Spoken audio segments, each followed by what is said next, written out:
What are a few things that, and maybe we've already touched on this, but what are a few things that you wish people knew? Would you say 2 or 3 things that you wish people knew about cannabis before considering to engage it in a sort of clinical context? Well, I think the number one thing is that just it's not a cure-all. Yeah. It's not the cure for whatever ails you. You know, I think that's a really important piece. I think also that I want people to understand that it's not cannabis isn't a thing. It's not like, oh, you have cannabis on the shelf? Oh, I'll take some cannabis. No, it's back to that the real complexity and the diversity of molecular, archetype or the chemodiversity signature. Yeah, the molecular signature of the plant is completely different from one to another. And I'd like them to know that, it is a plant, that it's a plant, it's an herbal medicine. And I think that it, back to what this whole conversation started with, is that it's a part of the botanical medicine toolbox. Mm-hmm. It's a part of the toolbox of herbs that we use to help keep us balanced every day. Those are the main things I wish people would know about it. I think the primary one is just that, it's not right for everyone. It's not like cannabis is great for everyone. Yeah. And that's just a misconception. And people who are really into it think, oh man, everybody should take this. Right. Like, well, no, I don't think there's anything like that. I don't think there's really anything that we should take every day necessarily either. I like taking breaks from things.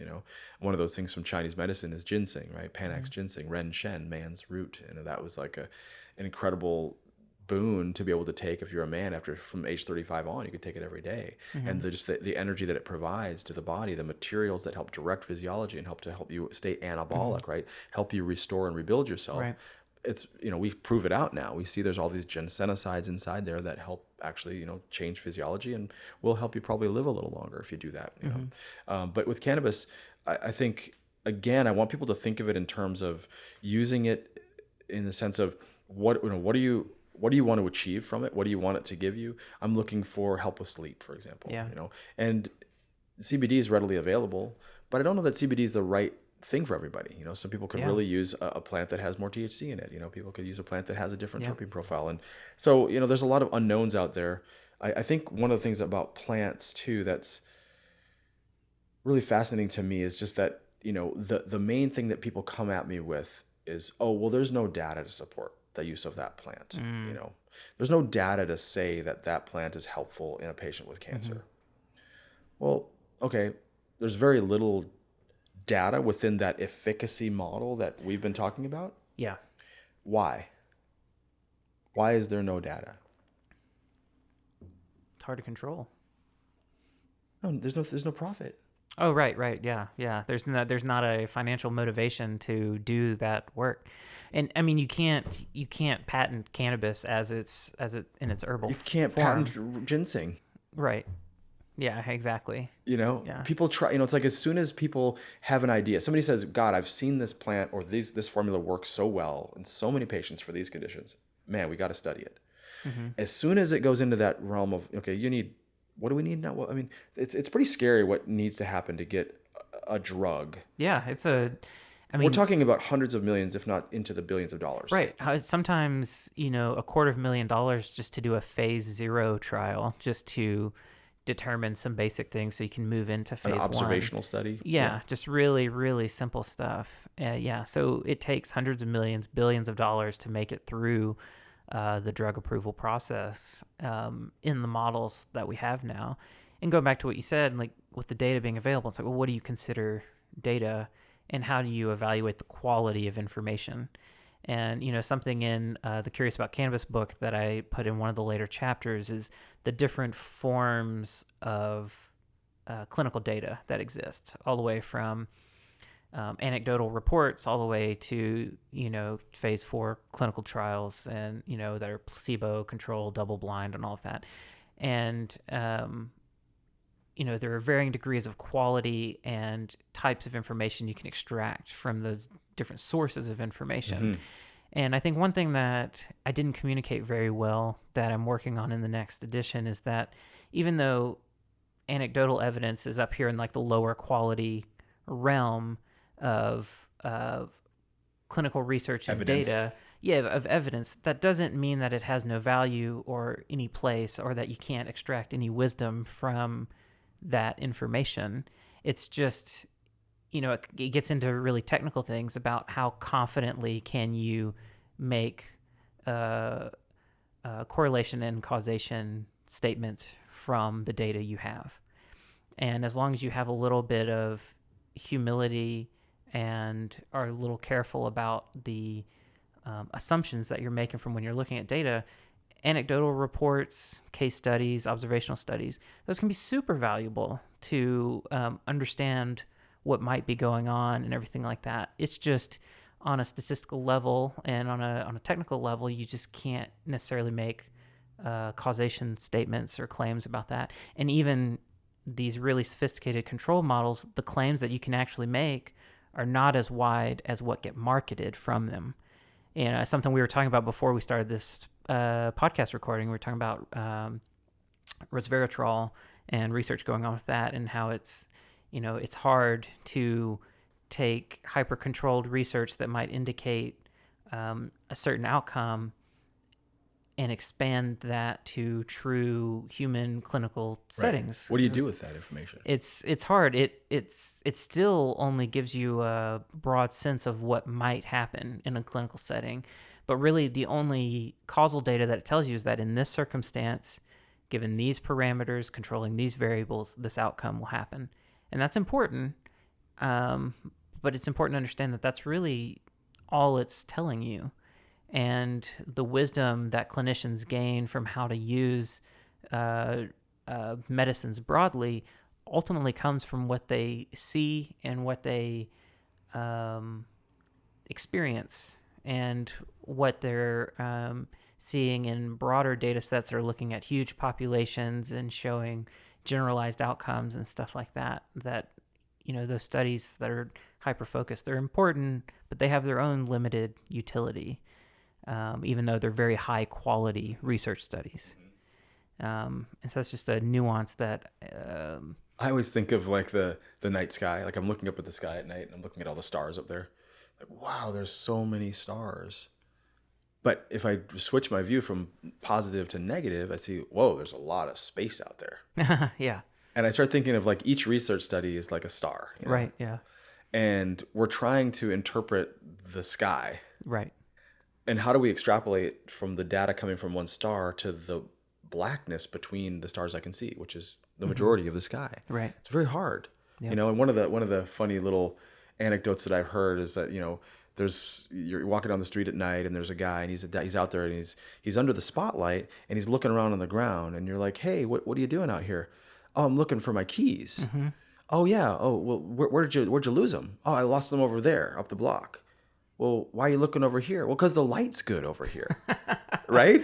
And I feel like that's part of our, we're suffering from that same issue. Yep. And so back to the beginning of this conversation, which was, why don't we have research to support the use of botanical medicine in more conditions? Mm-hmm. Because we can't afford it. Because it doesn't make money, because you can't patent a plant and make billions of dollars off of it. I wish everybody in the world just knew that. Mm-hmm. And the same thing's been true of cannabis. We don't have data with cannabis. We're in the dark ages. We don't know what it does. We've got a lot of basic sciences research. Mm-hmm. But that's not, you don't take basic science research from the science bench and put it in the clinic. Yeah. How do you apply that? How do you go from the star to the space that we live in? Mm-hmm. You have to use intuition. You've got to use experience. You've got to use textbooks. Mm-hmm. You need traditional medical. You need empiricism of experience over, the long time we've been helping each other through this life, right? Put all that together, and then the stars can help to inform us a little bit. But this reliance on the star is very unfortunate. And I've got a really good friend here, a local oncologist who does, kind of a holistic oncology practice as a single oncologist. And she used to be a researcher at Harvard and did a lot of great work on Don Lemon. And she was talking to me about how many people who are given oncological therapies, what percentage of them would actually meet the criteria, the inclusion-exclusion criteria for the study that was the study that informed the oncological community about what condition, what status of a disease, what the stage, what the place in the body, the tissue of origin was, the age of the patient, all that stuff, right? To determine whether that patient who's getting that medication would actually meet the criteria that's guiding the clinical decision making about what drug they're getting and how much of it in combination with other drugs. She said it was 4%. Wow. Oh my gosh. That's way less than I thought you were going to say. It was way less than I thought she was going to say. I was kind of blown away. And so, yeah, it just, I understand the modern science mind and its desire to know. Right. I do. And I have that drive. I'm a scientist at heart, and I've always been. But what I realized is that there is no objective truth. There is no framework that we're standing on. This is the universe that we're standing on, and we understand it. We don't know that. We don't know that. We know that there's more space in this room by far than there is any kind of material or energy, or whatever we want to call it, right? Oh yeah, I mean, I resonate with that so strongly on so many levels, just in the analytical chemistry world. When I've, talked to you about test results, for instance, of things, like there is no absolute value of what the concentration of this molecule is in this product. We're actually dealing with like a cloud of, a range of correct answers. No one is more correct than the other. If you test something repeatedly, you're going to see a spread of variance. Right. The way that just chemistry works, these electron clouds, they are clouds, orbital clouds. They, the more you study science, the more hazy it gets. And you realize that the way we talk about a lot of concepts about science, we use hard terminology, hard facts and everything because we have to communicate and we have to move forward. But when you get into, the nitty gritty of a lot of this stuff, it is hazy and it's super complicated. You can't pinpoint things down to single causes or, hard objective truths that apply, permanently throughout, whatever you're trying to extrapolate it to. So much nuance. That's one of the things that I wish people understood about science broadly is, and it's tricky because I see it get twisted the other way because you hear somebody say there's no objective truth. And then you're like, oh, well, all of this is out the window. There's no truth. And it's like, well, no, that's not exactly what we're saying. Like, there are truths. Like, there are very pragmatic ways to use this information to get real results and predict outcomes and all this sort of thing. But behind all of that, there's all of this nuance and all of this haziness. It's like having a refrigerator. It's like driving a car, an airplane, a space shuttle. Like that's all science. We've done these amazing things with science. There's obviously something there. It's just that our models are models. They're just models, and so they're only getting us so far. And so we basically get to a point where we're like, well, based on what we've been able to observe to this point, we're going to agree that this is the structure we're going to work off of. Right. You could call it the Niels Bohr atomic model, right? You could call it, Euclidean geometry. You can, whatever you want to, we have these basic, okay, we're going to agree, that this is as close as we're going to get right now to understanding how it works. And then with that as a footing, we stand on that and we move forward and we take some more steps. But the hazy part gets a little scary when you look back and see how many steps that we've made that weren't the truth, but were the story as we unraveled it or unveiled it at that moment. And so it's hard for us to go backwards to fix the little inborn errors in our, the things that we accepted as we don't understand. Right. And there's a lot of that. And that was what, kind of disillusioned me from going down that pure, medical doctor route, was that I started to feel like there's just so much more that we don't know than what we do know. It's back to the night sky again. If each star is what we know, the blackness is what we don't. And the more you know, the more you learn you don't know. The smartest people I know are very clear that they really don't know much at all.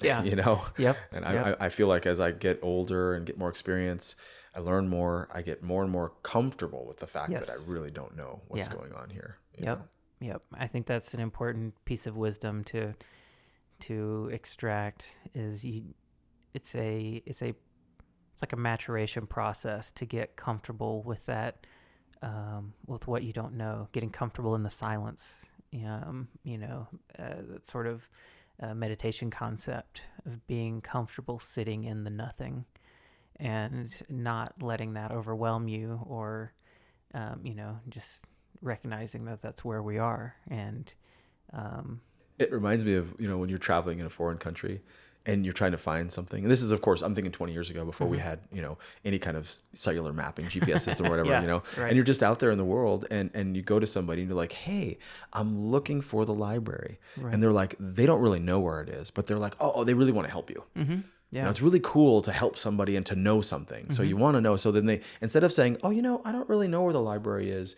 I think it's in the southeast part of town, but you might want to ask somebody else. 9 out of 10 people will say, oh yeah, you go that way, and take a left, and you'll see this place, and then it's over there. And then you go driving over there, you walk over there, and it's no, what is this person telling me? And so it's sort of, I feel like, instead of sitting in that place of somebody says to you and says, so, what's cannabis all about? Like, where's, what's its place in medicine? How does it work? How does it fit in the toolbox? Yeah. What is it good for? I mean, honestly, I want to say it's good for a lot of things, but there's a lot I don't know. And I want to be able to just say that, say somebody asks you a question like that you'd love to know the answer to. I don't know.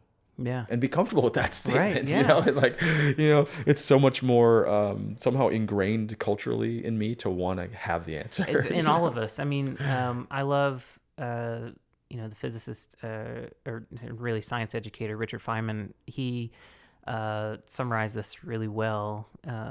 He would talk about how one of the things plaguing science education in the United States, particularly because we're in the United States, where our culture is especially bad about this, is that the public, they want answers, and they expect experts to provide answers, not to provide vague statements that seem to beat around the answer.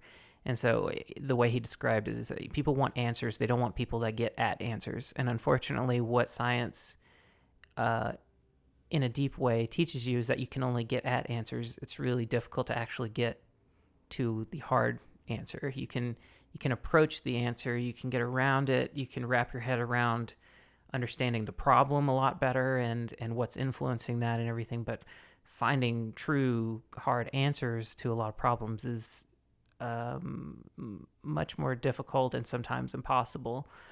But people are really uncomfortable with that reality. And, this affects politics in a big way, because if you can't talk to the public and provide the answer for the path forward, then people ignore you or think that you're incompetent.